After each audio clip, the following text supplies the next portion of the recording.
thank you, God, that you let us hear once again into sanctuary. Continue to fellowship with you and to learn from you, God. The Spirit will continue to rely on you, God, even as we sit down at your feet, Lord, and you teach us your truth, that we will continue to be strong, Lord God, and be able to finish the race, Lord God, and may you find each one of us faithful in you now, God. Thank you, Lord. Bless everyone, even those who are joining us online in Jesus' name. Amen. Kapatid, good afternoon sa bawat isa sa atin at welcome sa ating kapatid na first time na dumalo sa ating gawain. Although ang kagana sa Panginoon dahil hindi lang sali ang ating gawain dito sa Hong Kong everyday sa mga kagaya kong international. So welcome sa international. We praise God dahil kahit na dahil ang sitwasyon natin, at least open pa rin ang lumabas at natin. Hindi kagaya sa mga ibang nasyon na kinukuwi or bawal ang ganito, ang mag-aral ng Biblia. And when was that na may nakita ko na na-post na may bill na ginawa nila sa Canada na pinagbabawal ang nagiging criminal ka na pag nagbabasa ka na napupuro ka ng Bible versus parang anong sabi nila, parang hindi discrimination eh. It's worse than discrimination. Parang talaga makikita mo na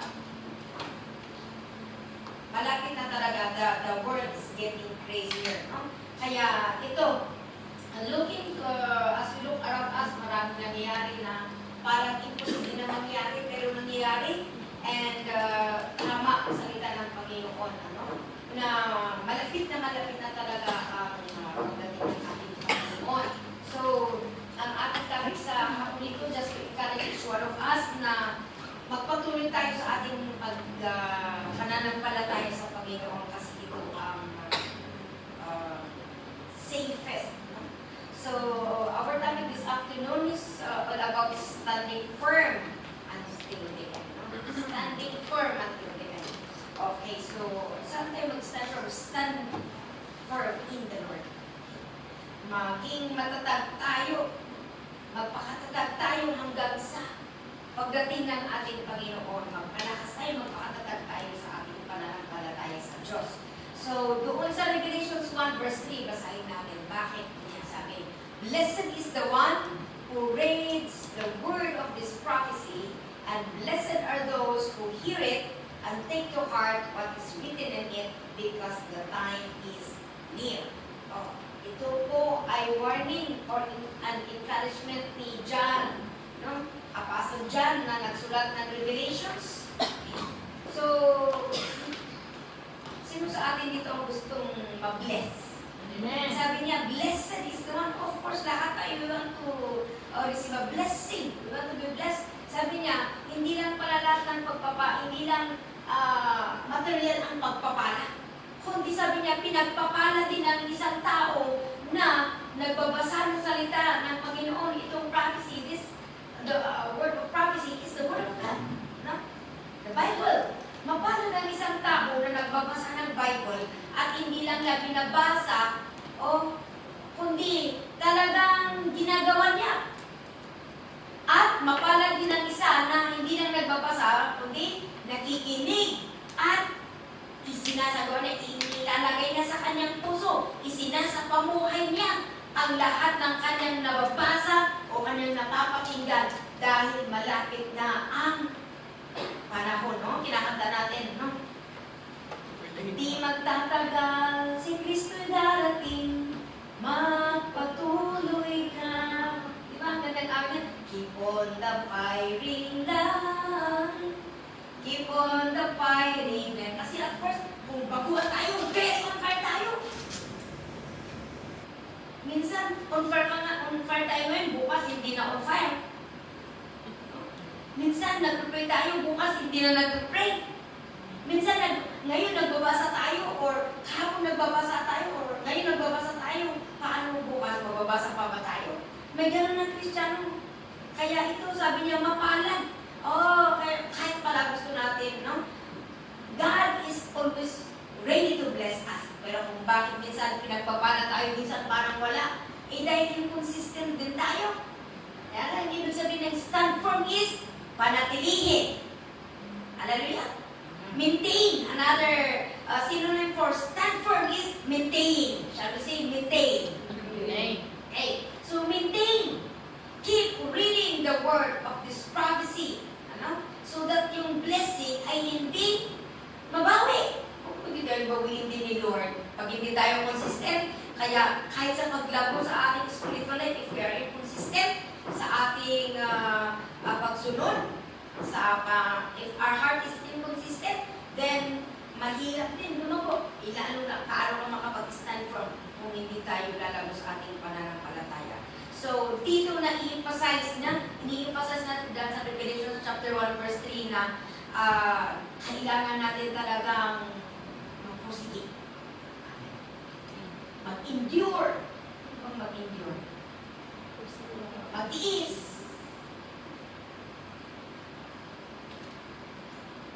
Sabi doon, mag-tiis tayo. Kailangan panghawakan natin yung ating commitment. Kahit na may mga tukso at mga pagsubok dahil tayo, while the coming of the Lord is getting nearer, lumalala naman ang mga pasama ang mundo. So, yan, ito po, kung bakit natin ito pag-aaralan, just to remind each one of us and to encourage each one of us, ano man ang ating pinagdadaanan, let us be strengthened sa salita ng Panginoon.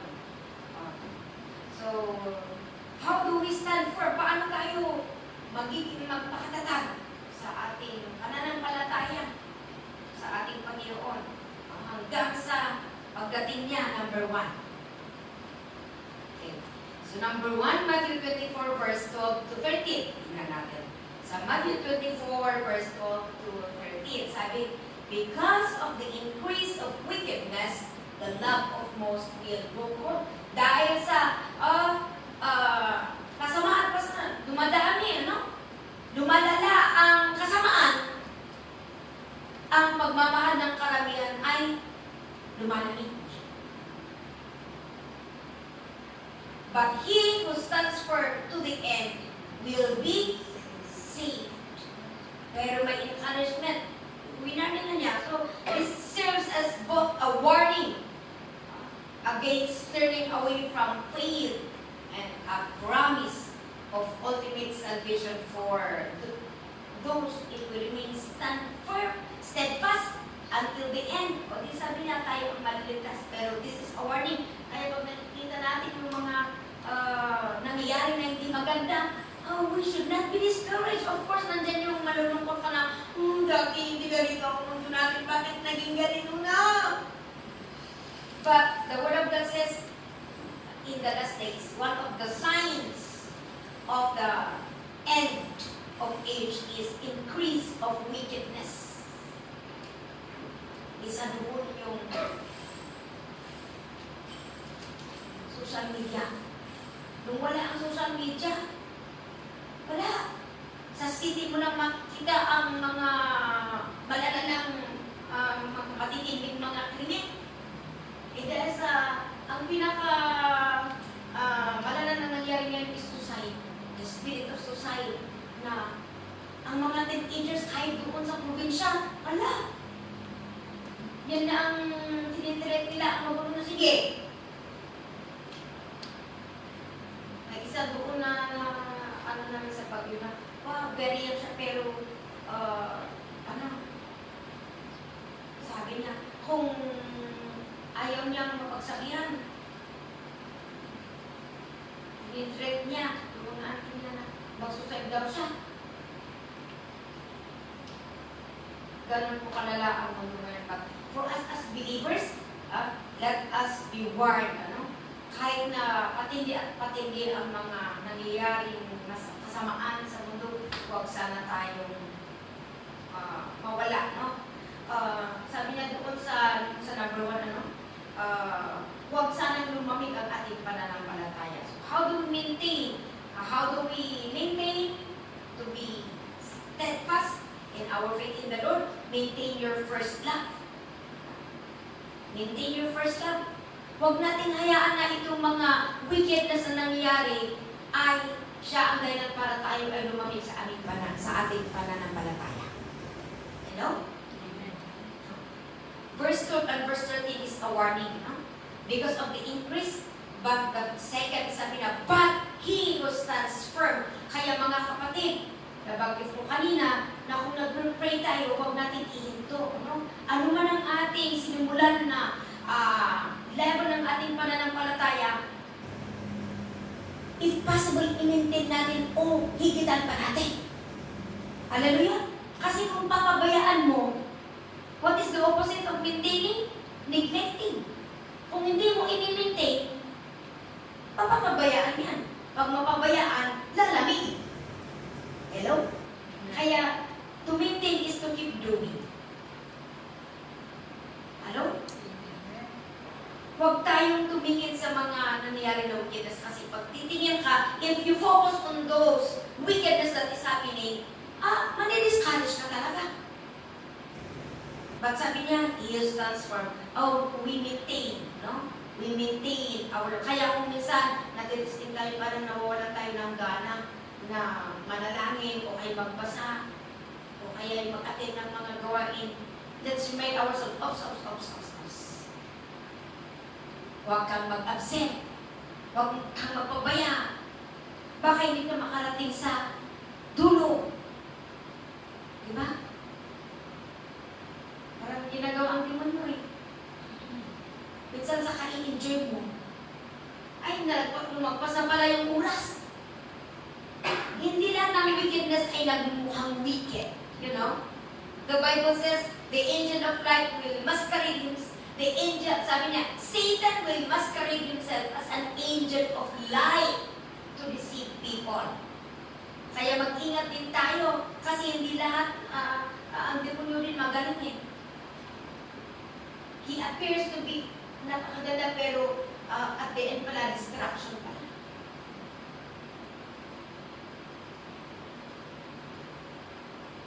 Wickedness. Kaya, sabi niya sa Revelations 2 verse 4 and 5. Revelations chapter 2 verse 4 and 5, basahin natin. Yet I hold this is the church. This is actually itong 7 churches na nabanggit dito sa Revelations 2 and Revelations 3. These are the different kinds of Christians. Isa itong klase ng Kristiyano doon sa verse, itong Revelations chapter 2 na Church of Ephesus. No? Sabi niya sa Church of Ephesus. Ito kasi Church of Ephesus, kung if we start, can we start from verse itong Church of Ephesus, kung tignan mo, parang walang problema. Verse 1, magsimula ka tayo sa verse 1, itong basahin natin. O sa verse 2 pala, sorry. Verse 2. Okay. Tignan natin. Verse 2 until verse 5. Sabi niya, I know your deeds, your hard work, and your perseverance. I know that you cannot tolerate wicked men, that you have tasted those who claim to be apostles but are not, and have not found them false. Kung makita mo parang, wow, wala namang problem kasi, they are doing something. They are hardworking pa sila. At nagpapatuloy sila. Ituloy natin, verse 3. You have persevered and have endured hardship for my name. Parang okay naman sila, di ba? Kasi nagpapatuloy sila. And have not grown weary. Wow. Hindi daw sila grown weary sa Tagalog. Parang hindi sila nanghina. Parang nakita mo nagpapatuloy pa naman sila. Yet in verse 4, sabi niya, yet I hold this against you. You have forsaken your first love. Ito parang mga Church of Ephesus, may mga Kristiyano na marami silang ginagawa. They are very active outside. Marami silang ginagawa. Seems they are okay because they all, kahit naka-attend sila, nagpo-comment pa sila. They are also active, joining the church services, including kasama sa ministry. But, you know, the problem for this is, nawala na yung intimacy nila. They are active with the ministry, yet they do not have a close relationship with God. Nawala na yung intimacy nila sa Panginoon. Wala yung pagmamahal, wala yung connection nila sa Panginoon. Kaya muli pa lang, you can be very busy outside, but you are empty inside. They have forsaken their first love. Bumaba yung level ng kanilang pagmamahal. Minsan sa amo natin, minsan may natuturbinit. Sabi daw ng amo, at first you are okay la. Now sorry la, since you are not happy anymore la. Diba? Hindi ka na masaya sa ginagawa mo. Ano na, napipilitan na lang. Hello? O nakikipag-going with the flow. Hindi pala pwede yung going with the flow. Okay. Kailangan nandyan yung joy, nandyan yung passion natin, yung love natin sa ating ginagawa. Hallelujah! Kasi kung wala, kahit ginagawa mo, kung wala yung pagmamahal, dati yung time, nai-stop mo yung ginagawa mo. Right? Kaya minsan mamaya, di ba ngayon ang day off niyo? Bakit wala siya? Saan kaya siya? Yan. Kaya mag-ingat tayo, mga kapatid. We should, nandyan pa rin sana yung intimacy. Hallelujah. Yung talagang, we are not just but busy with the kingdom, we should also be busy with the king. Yung meron tayong time na, kausapin ko ang Panginoon, kausapin ka rin niya. Hindi lang sa work. Parang yung example sa mga, sa buhay ng isang OFW. Di ba? Minsan yung parang, wala na yung, nandyan ka, but your presence is absent. Parang gano'n ba? Kaya man OFW kid. At, wow. Kaya, it's good na magkaroon ng time na nagsama kami ng nanay ko rito. Mahina. Yung feeling niya na 8 years old pa ako, hindi na ako 8 years old. Kaya ako naman, nakukuwalan ako sa ginagawa niya. Sinasabi kong mama, pero hindi niya, wala. Hindi galing dito. Dito lang sa bibig, kaya nga the Bible says, you worship me with your lips, but your heart is far away. Wala na yung hungerness natin sa Panginoon.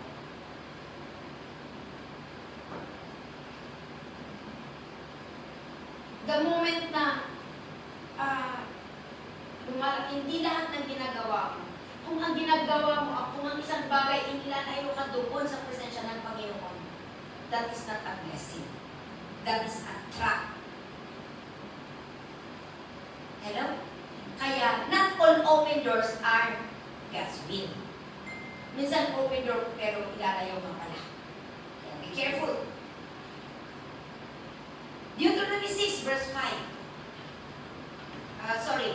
Before tayo pumunta doon, basahin na natin doon, sabi niya, to those who have forsaken their first love, yung nawawala ng intimacy, nabawasan na yung init ng ating pagmamahal at pagsisilbi sa Panginoon. Verse 5, anong sabi niya? Anong solusyon doon? Kailangan natin solusyonan, hindi lang sabi ng problema, wala namang solusyon. Ang solusyon, sabi niya, remember the height from which you have fallen.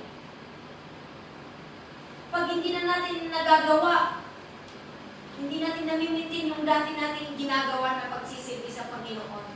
Sabi niya, we are falling from a height. Doon sa Revelation, okay. Sabi niya, ano man ang napabayaan natin na hindi natin namimitin, sabi niya, that is falling from a height, that is backsliding. Kaya, hindi lang ang nag-backslide, hindi lang yung umalis, o hindi mo na nakikita sa church. You can still be in the church and yet your heart is backsliding.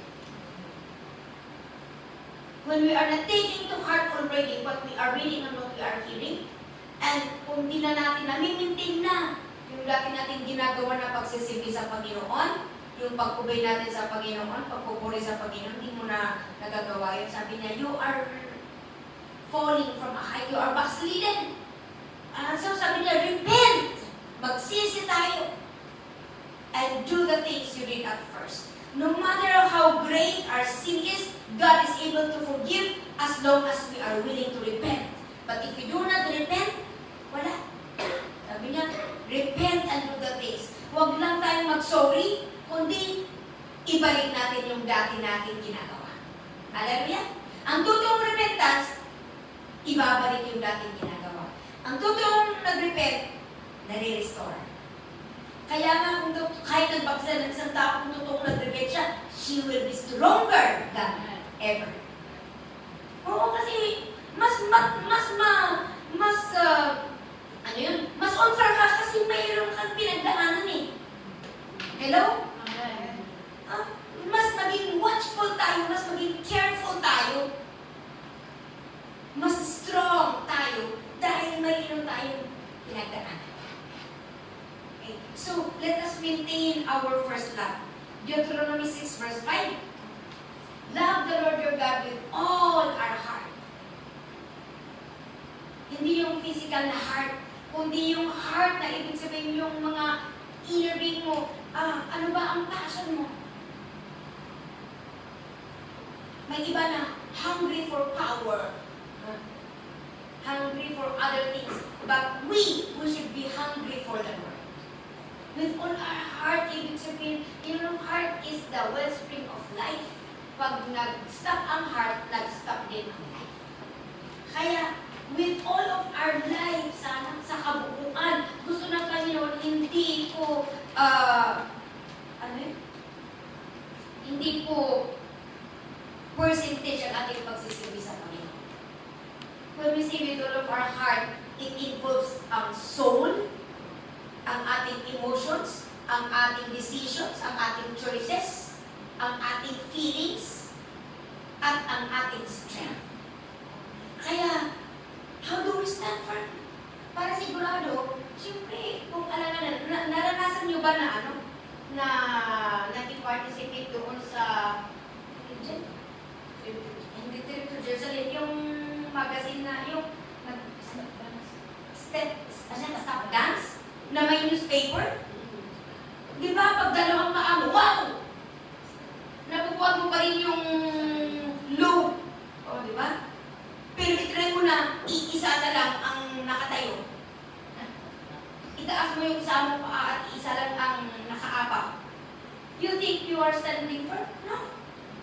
Ganun din sa Kristiyano.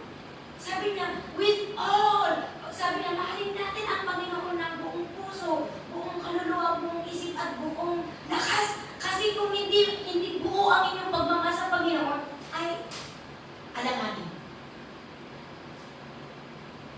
Diba? Tingin in the natural.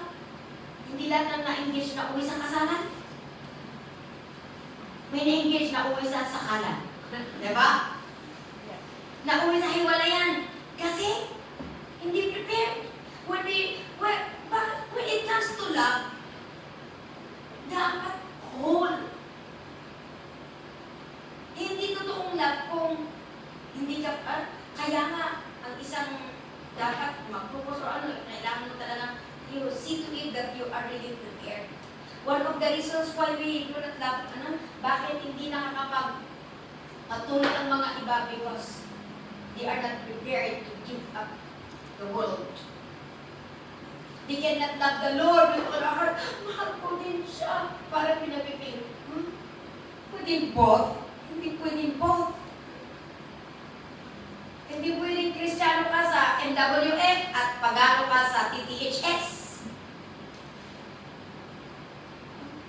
Iisa ang puso natin eh.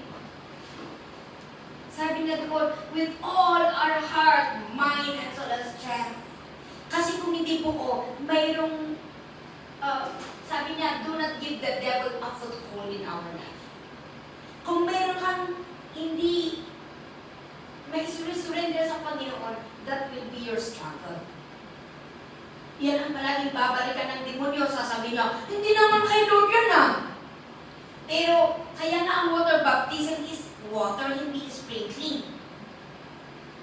When one who is really true one who really loves the Lord with all his heart, mind, and soul, willing niyang isurrender ang kanyang buhay.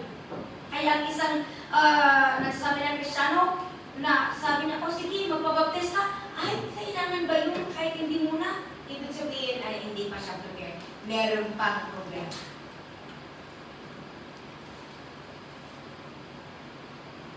Pag may, ano yung talaga sinasabi ni Bishop?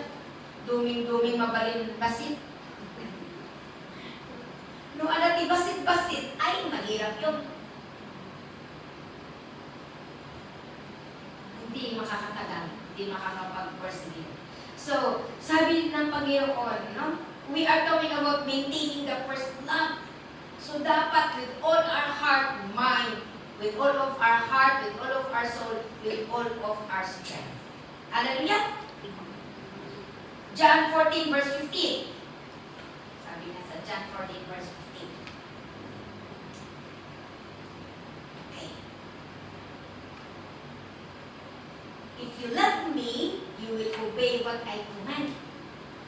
So, if we maintain our love to the Lord, pati yung obedience na isasama, you are also faithful in your obedience.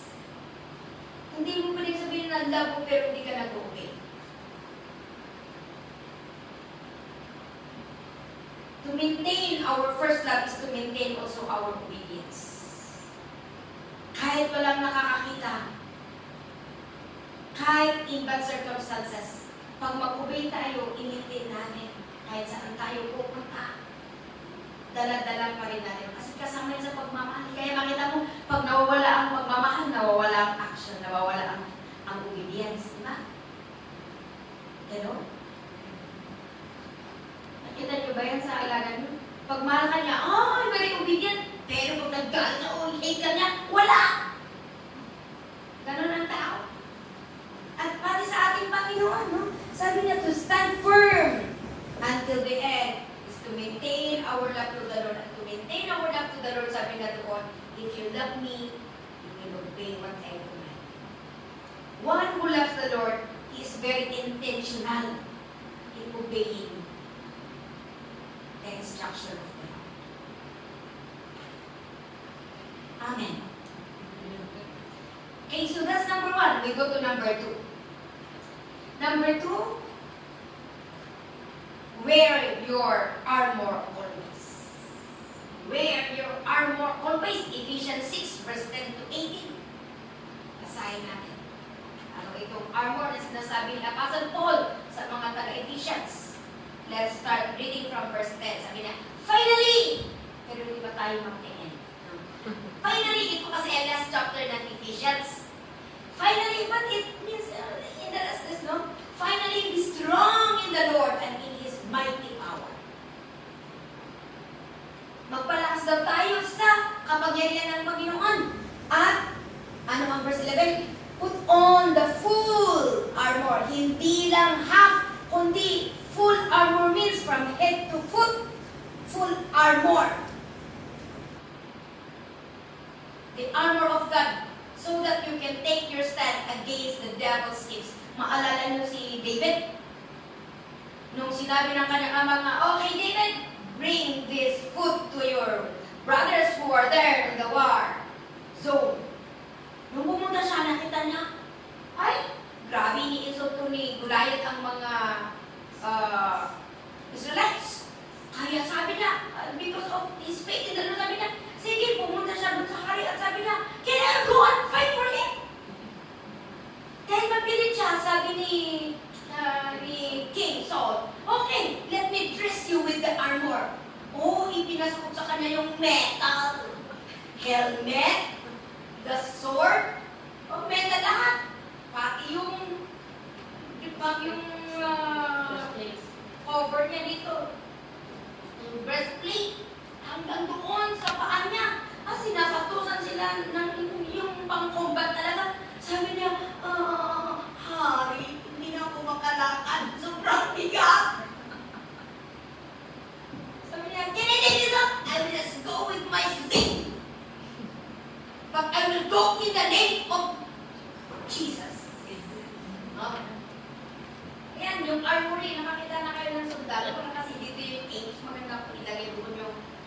package ng armor. O, ayan pala doon, no? From ulo hanggang paa, kailangan may protection. So, yan ang ating babanggit. Sabi ng Panginoon, put on the full armor of God. Si Paul pala ang nagsasabi dito, no? Na put on the full armor of God so that you can take your stand against the devil's schemes. Mga Kristiyano, hindi po tao ang kalaban natin, hindi po hindi ang kalaban natin. Ang kalaban natin, demonyo. Ang kalaban natin, evil. Oh, and kasi sabi niya, kailangan na natin isuot yung armors natin para protected tayo sa anumang schemes or plano ng demonyo. Verse 12. For our struggle is not against flesh and blood, but against the rulers. Imagine, rulers! Makapangyarihan ang mga kalaban natin. They have also powers. Rulers against the authorities, against the powers of this dark world, and against the principal spiritual forces of evil in the heavenly realms. Ang kalaban natin, it is spiritual. It is evil in the heavenly places and even in territories. You know, there are territorial spirits, there are familiar spirits, there are also spirits in the heavenly places. Ang tao, wala siyang kakayahan na labanan ng demonyo na siya lang. Kailangan niya ang Panginoon. And that's why it's very important in-explain ni Paul dito, dahil ang kalaban natin ay hindi tao, kundi demonyo. Kailangan din natin magsuot ng spiritual armors. Hallelujah. What are these spiritual armors that we need to always wear? Ito ang attire natin every day. This is our armor. This is our weapon. This is our attire every day as Christians. Number 1, sabi niya, therefore put on the full armor of God so that when the day of evil comes, you may be able to stand your ground. And after you have done everything to stand, verse 14, stand firm then with the belt of truth buckled around your waist. Belt, isang kasukutan niya ng isang Kristiyano. Bilang sundalo ng Panginoon at bilang isang mananampalataya, we have to always wear this all the time, the belt of truth. The truth is the Word of God. Hallelujah! Yan ang ginamit ni Jesus when he came face to face with the devil after he was baptized. Ang daming sinabi ni devil sa kanya. Pero anong sagot ni Jesus? The Word of God says, the Word of God says. So stand. Let the truth. Kaya nga nabanggit natin sa introduction na we are to read and to hear and to take heart the truth. Kasi yan ano ang gamit ng belt? Ano ang gamit ng belt? Ang fashion. Hindi. Ang belt is, lalo na sa mga nanganak na. Di ba yung belt nila is makakapal? Or to make them strong. Para kahit na mabigat ang kanilang bubuhatin, kaya nila. Hindi sila bibigay. That's how important belt is. Katulad sa mga sundalo. Nakakita ka ng sundalo na walang belt? Karamihan may belt. At yung belt nila makapal. Because it helps them. Nakakatulong yan para to keep them firm sa kanilang pagtayo. Lalo-lalo kung matagal silang nakatayo. So, belt of truth. Yan ang isang dapat natin isuot palagi. Always seek the truth, and the truth shall set you free. Kahit anong i-accuse ng demonyo, if you know the truth, if you are standing in the truth, wala. Matatalo pa rin ang demonyo. Di ba? Kaya hindi lahat, minsan, bigla tayo nag-react. Hindi lahat ay mag-react tayo. If you know the truth, hindi mo kailangan mag-react. Hallelujah! Yan. Another verse, ano pa ang breastplate of righteousness in place. No? So sabi na doon, aside from the belt of truth na kailangan nating isuot palagi, no? Ang opposite ng truth is lie. Diba? Truth. Live on truth. And number 2 is stand firm with the breastplate of righteousness. Okay? Breastplate, saan ba ang breastplate dito? To protect the heart. Pag natamaan ang puso, anong mangyari? Mamamatay. Sabi niya, the breastplate of righteousness. So, righteousness, dapat, as we live on the truth, we also, nakita natin na as we live on the Word of God, as we live on the truth, we'll live also in righteousness. Kaya nga, nababanggit, kung nalaman natin ang katotohanan, isa pamuhay natin because our obedience is our righteousness. Even if Jesus died on the cross, if we do not repent from our sins, we cannot be righteous before Him. Even if we know the truth, but we are not also applying the Word of God, we are not righteous. So, kailangan natin lumakad ng matuwid. Paano ba ang matuwid? Hindi yung parang naglalakad ka very silent. Hindi yan ang ibig sabihin ng walking in righteousness. Walking in righteousness means you are walking in obedience to the Word of God. Hallelujah? So let's polish our obedience. Hello? Breastplate of righteousness. Next. And with the feet, nandyan na, naprotektahan na dito sa taas, with the righteousness of the Lord, sabi na doon, the readiness that comes, the feet, fitted with the readiness that comes from the gospel of peace. So, ang shoes natin is the gospel of peace. Hello? Yan ang ating kasuotan. Alam mo, you are God. I'm sure of this. If your goal in your life, kahit saan ka pupunta, hindi ka lang pupunta dahil mamamasyal, pero you always go with a mission. Hello? Magbakasyon ka? Magbakasyon with a mission. You go to the market? You go to the market with a mission. Oy, dapat may drugs. Oy, dapat I'm expecting na may makakasalubong ako dito na ipag-pray at aakalin. If you always go with the mission and the vision, I believe that God you will be sustained. Hindi ka magbabackslide.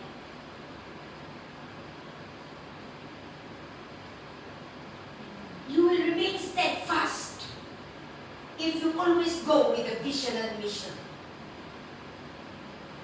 Kahit nasa bahay ka, kung may kausap ka, whatever and wherever, in everything, let's be in line. Let's always do the business of God.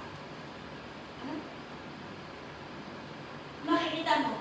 Kasi ang demonyo, naghahanap siya ng butas.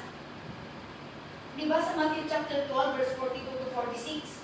Sabi niya, when a house is sabi na doon, punta na tayo doon. Matthew chapter 12, verse 42 or 42 to 46. Balikan natin yan mamaya.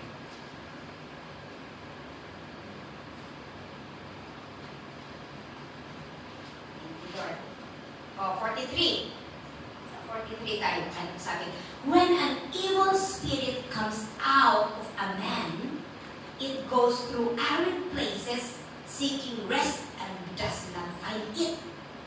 Yan pala ginagawa ng demonyo. Pagpapalayasin mo siya, siyempre ikaw ay nabulakin, no?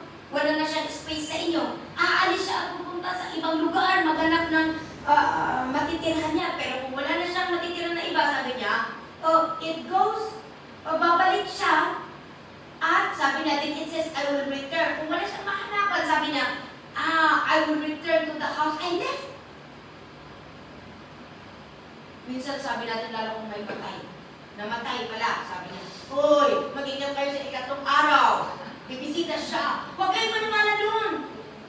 Tingnan natin, hindi pala yung nagbibisita. They must carry themselves. Nakamukha lang ng mga kakilala natin. But actually, sino ang bumabalik? It's the devil. Sabi niya, the house unoccupied. O bumalik siya, nakita niya, empty ka, wala na yung pagmamahal ng Panginoon sa inyo, wala na yung armor. Sabi niya, ano gagawin niya?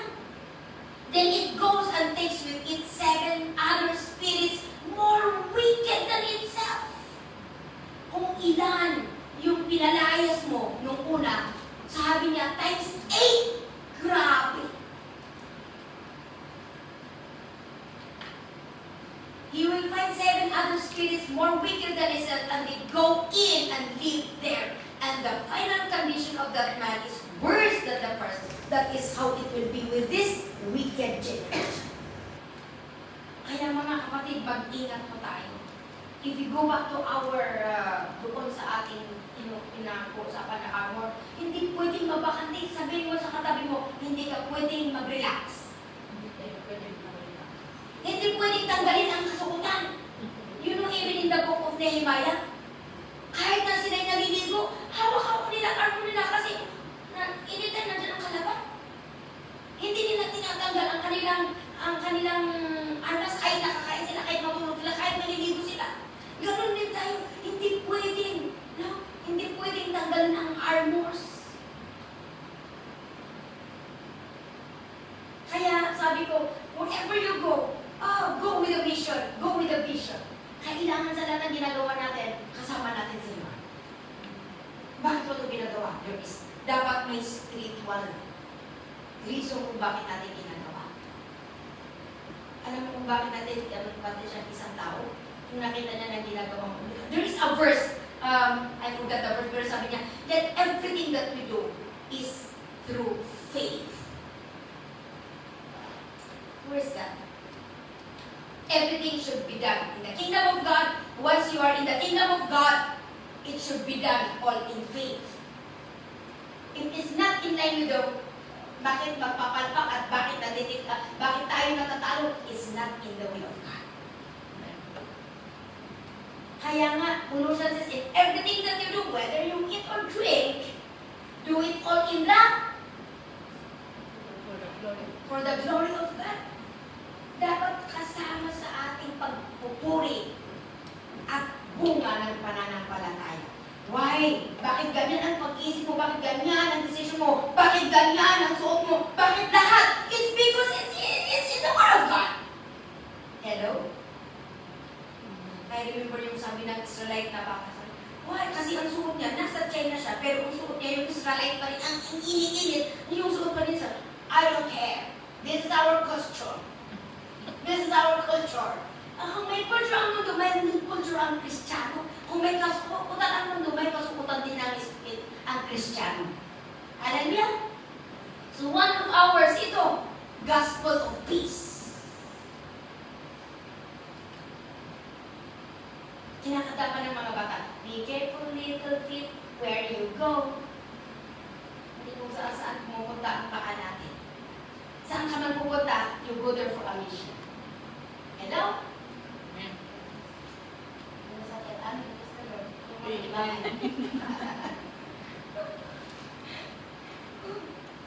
Yan. Para hindi masayang.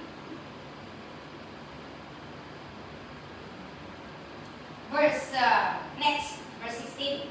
In addition, di ba, yung belt, yung breastplate, at saka yung kumbat, nandyan na, may sapatos na, sabi na, in addition to all this, take up the shield, shield of faith. Faith is to be activated every day. Kasi ang faith parang muscle yan. Habang ini-exercise mo, lumalaki at tumatatag, lumalakas. Kung hindi ka na nag-i-exercise, wala. Manghihena ka. Hello? Shield of faith. We need the shield of faith. Why? We need to always wear the shield of faith. Ano ang shield? Panangga. Minsan, sa iba nagagamit ang panangga. Pag pumunta tayo sa simbahan, naka-shield tayo, naka-bulletproof. Kahit banat ang banat dito sa harapan, wala effect. Huwag po ganun. Ang shield of faith, ibig sabihin, kalasan ito at hindi ito plastic. Kung plastic, sabi nga doon, huwag sanang plastic ang pananampalataya. Kasi sabi niya, you take the shield of faith which you can extinguish all the flaming arrows of the evil one. Oh, dapat matatag ang ating pananampalataya upang ma-extinguish niya, mapatay niya yung mga nagbabagang palaso na ipinabato, na ipinapana ng demonyo sa atin. Diba? Pagkasan, flaming arrows. Masusunog tayo. Kaya kailangan ng faith. Ano ang kinakatakutan ng demonyo sa tao? Hindi tayo.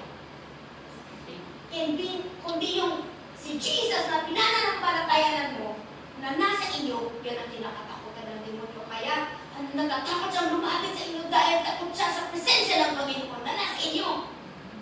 Hallelujah! Shield of faith. If you always wear the shield of faith wherever you go,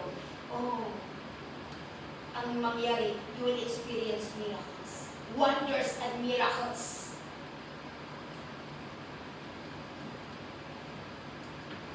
Yung trabaho ng demonyo na i-extinguish if you are always in the faith. Ang sabi niya, saan ka man pupunta? Na-i-stop. There's deliverance. No? The works of the enemy will not prevail. Gaganda ng mga weapons natin. So, ba natin tanggalin yan? Another weapon or yung part of the armor na isuot natin.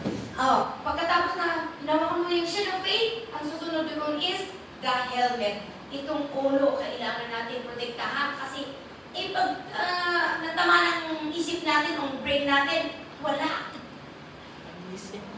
Ma-amnesia. Makalimutan ang lahat ng kabutihan ng Panginoon. You know, even the Israelites, nagkaroon sila ng amnesia. Sa dami ng milagro na ipinakita ng Panginoon sa kanila, nagtuna pa rin sila sa Panginoon. Iniwanan pa rin nila ang Panginoon. Sabi niya, take the helmet of salvation.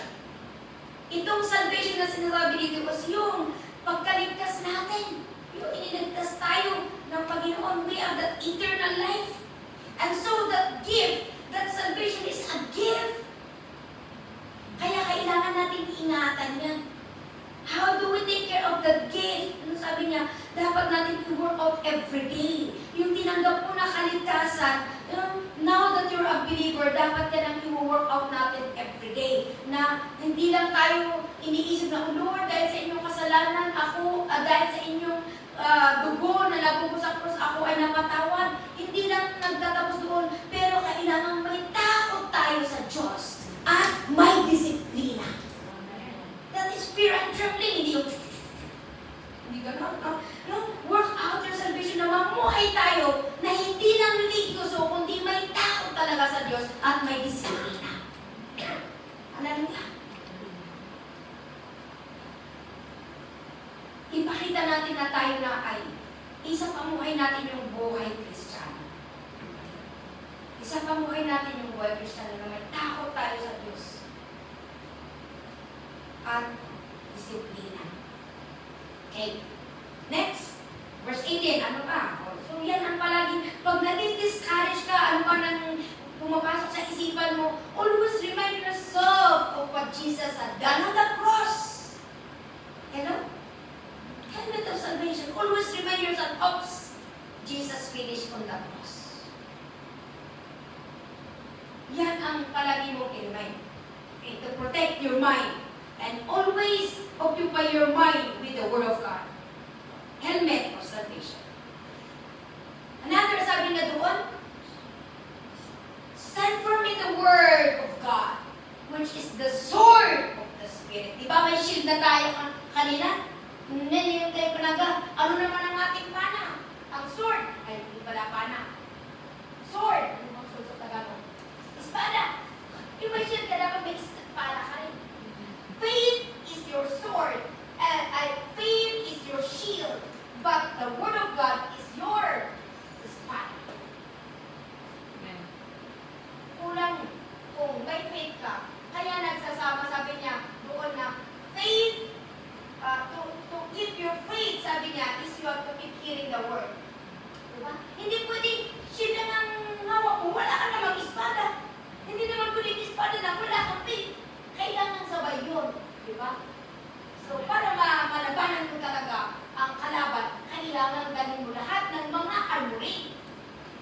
Minsan naman tayo, kung tayo, ay, sister, nakalimutan ko pala yung ano, paano na kung wala nang oras. No? So, sword of the Spirit. Itong salita ng Panginoon. Verse 18. Another, sabi niya, and pray, another weapon is, and pray in the Spirit on all occasions. Prayer ang isang weapon natin. We cannot really stand firm. We cannot do spiritual work without the power of God in our lives. Prayer is what we need. Hallelujah. We cannot be strong without prayer. Alam mo, kahit anong nangyari, if we are always humble and we always ask God, we always consult God, malalagpas natin ang lahat. We can be able to endure until the very end if we are prayerful. Hallelujah. With all kinds of, sabi na doon, kinds of prayers and requests, mapa-intercession, mapa-prayer and fasting, mapa-overnight, ano bang klaseng prayer? Walang silent prayer, ha? Walang silent prayer. Eh, kausapin mo na nga ang Panginoon, basahin mo na lang sa isipan ko, hindi naman pwedeng gano'n. Uy, kung kaya nga sabi na doon, pray, sinasabi niya na sabihin natin sa Kanya. Okay? When we talk to Him, we are working out our relationship, we are communicating, no? It's part of our relationship and part of faith. Okay? So, yeah, sabi niya, with this in mind, ibig sabihin palagi, ang first na gagawin pala, ang first na action is pray. Hello? Hello? First na action is pray. Ano man ang nangyari? Pray first. With all this in mind, sabi niya, be alert and always keep on praying for all the sins. One who is always prayerful, really, you get serious in your prayer life, you are alert. Hindi ka maisahan, di ba? You are, nandyan yung alertness mo sa lahat ng bagay. It's because you are with the Holy Spirit. Kaya prayer, i-activate natin ang ating prayer life. Hallelujah. Next, 90. Pray for all, yan. That is, tingnan natin, sabi ni Paul, pray, itong itinuro niya, actually, in-experience na, and that's why in this, sabi niya, pray also for me, that whenever I open my mouth, words may be given me so that I will fearlessly make known the mystery of the gospel. See, one who is wearing the full armor is fearless. Diba? Kahit maraming mga ang buwan Kristiyano hindi lahat ay okay, there are persecutions, there are threats that we face every day. We are in danger sometimes. We are at risk. But we are fearless when we have the armor of God, when we have the love of God in our hearts. Oh, nothing can stop us. We are fearless. Mag-amin ang fearless Christian. Amen. Amen. Confident ka na haharap anywhere, anytime, because you are in the full armor.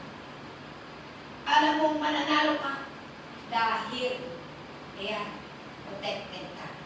So last but not the least, number 3, do not love the world.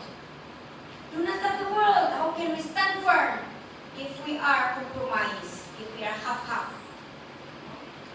But sabi dito, do not love the world. 1 John 2, verse 15 to 17. 1 John 2, verse 15 to 17. Do not love the world or anything in the world. If anyone loves the world, the love of the Father is not in him. Kung pagmahal lang natin itong mundo, itong sanlibutan, yung pagmamahal ng Ama ay mawawala sa atin. Verse 16. For everything in the world, anong itong sanlibutan na sinasabi? Itong sanlibutan, hindi yung literal. But, sabi niya, the cravings of sinful life. Itong pita ng laman. Ito ang sanlibutan na sinasabi niya. The cravings of sinful man. Ang pita ng laman. Kalaban, ngayon ang nangyayari na, nagpupuso na ang sale. ang focus ng mga Kristiyano, souls. Ngayon, iba na, sale. Mag-ingat tayo. Kasi ang demonyo, kung ano ang gusto ng tao, yan din ang kanyang pinapakita. Kaya mag-ingat tayo. Sa dami ng sin, yung offering mo sana, yung tithes mo sana, yung pang-pledge mo sana, wala na. Napunta sa sale. Buti kung yung pang binili mo, o para ipag-gift ko doon sa soul na ating inaalagaan, na ating inaakay.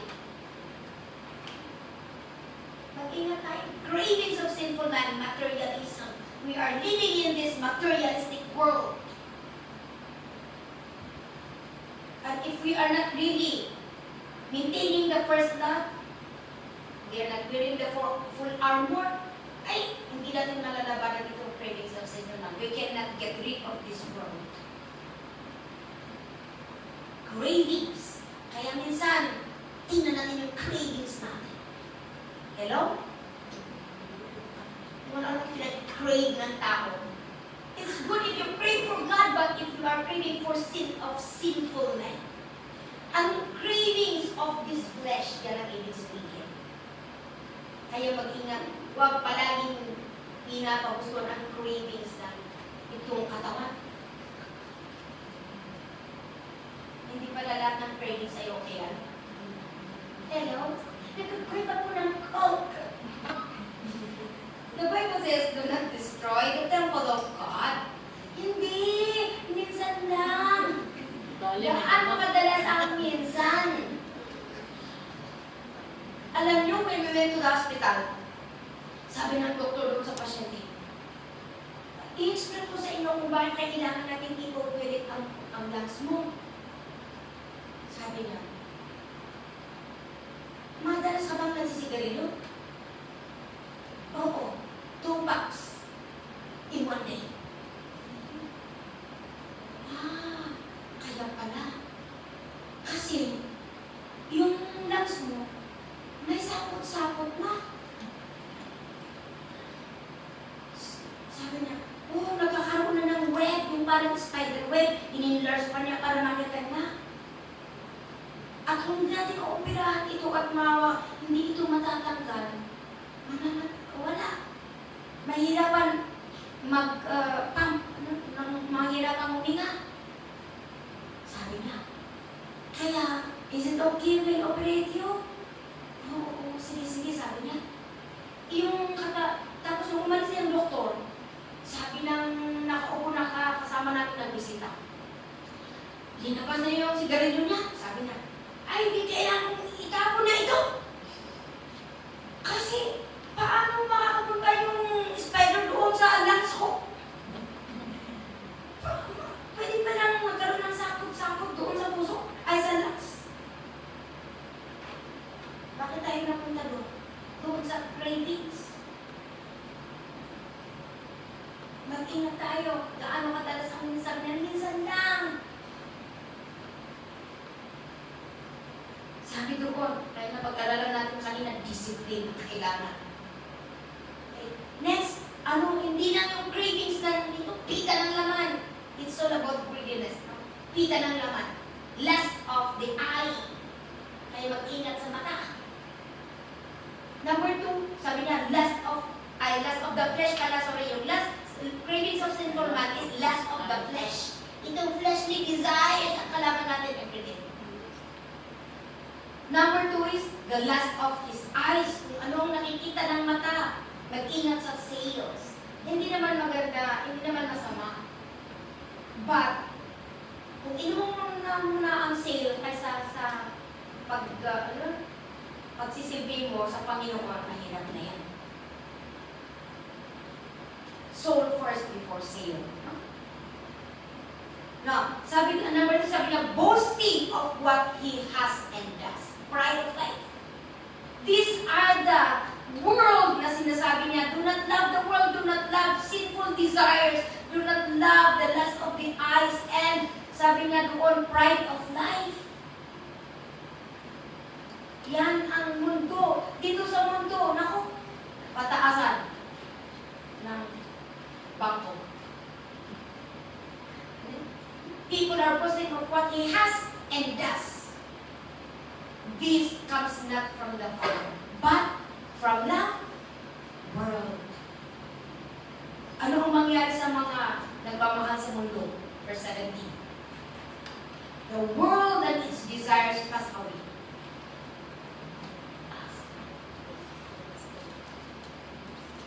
The world, those who love this world, the sinful and desires of this world will pass away. Ang Kristiyano na mahal pa rin niya ang makamundo ay pasaway. May connection mo, pasaway, pasaway. Kung mahal natin ang mundo, pasaway talaga tayo. If we love the world, sabi niya, we will pass away. But the man who does the will of God lives forever. So in short, to stand firm in the faith is to do the will of God. Hallelujah. Doing the will of God is with all of our heart, with love, ano? And sabi doon, with the armor. Hindi mo pwedeng gawin yan na mag-isa, nasa sarili lamang. Kailangan mo ang spiritual armor. Stand, be strong in the Lord.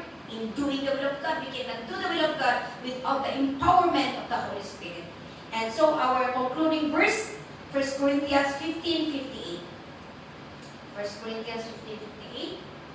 Therefore, my dear brothers and sisters, stand firm, magpakatatag tayo. Let nothing move you. Wala sanang makakapag-tumba sa atin. Wala sanang mag-shake kada tayo. Sabi niya, always give yourselves fully to the work of the Lord. Kaya walang part-time Christian. Hello? Huwag tayo maging part-time Christian. Because you know that your labor in the Lord is not in vain. Okay? Yung mga ginagawa natin para sa Panginoon, yung buong pagsisilbi sa Panginoon, sabi na doon, may reward yan. At the end of the day, we will come to face the Lord to receive our reward or to receive our judgment. If we did the will of God in accordance to His will, tulad na-maintain natin yung pananampalataya at pagsisilbi natin hanggang sa pagdating ng Panginoon, sabi niya, ang sabi ng Panginoon, oh, reward. Well done. Nandyan yung eternal life. But then, kung hindi tayo nagpatuloy hanggang sa huli, sabi na doon, ang end natin is distraction. So, mga kapatid, huwag po tayong mapagod. Let us continue to stand firm. No? Magpakatatag tayo sa ating, maging matatag sa Panginoon. Dahil at the end, may reward na nagiging tayo. Amen? Amen? Lord, thank you so much for your word that you have heard. Seal it in our hearts, O God. Help us not to forget it, but let it become a reminder every day, so that, Lord, we could be able to stand firm, magpakatatag kami, Panginoon, sa amin. Pagsisilbi, pananampalataya hanggang sa inyong pagdating. In Jesus' name, Amen. God bless everyone.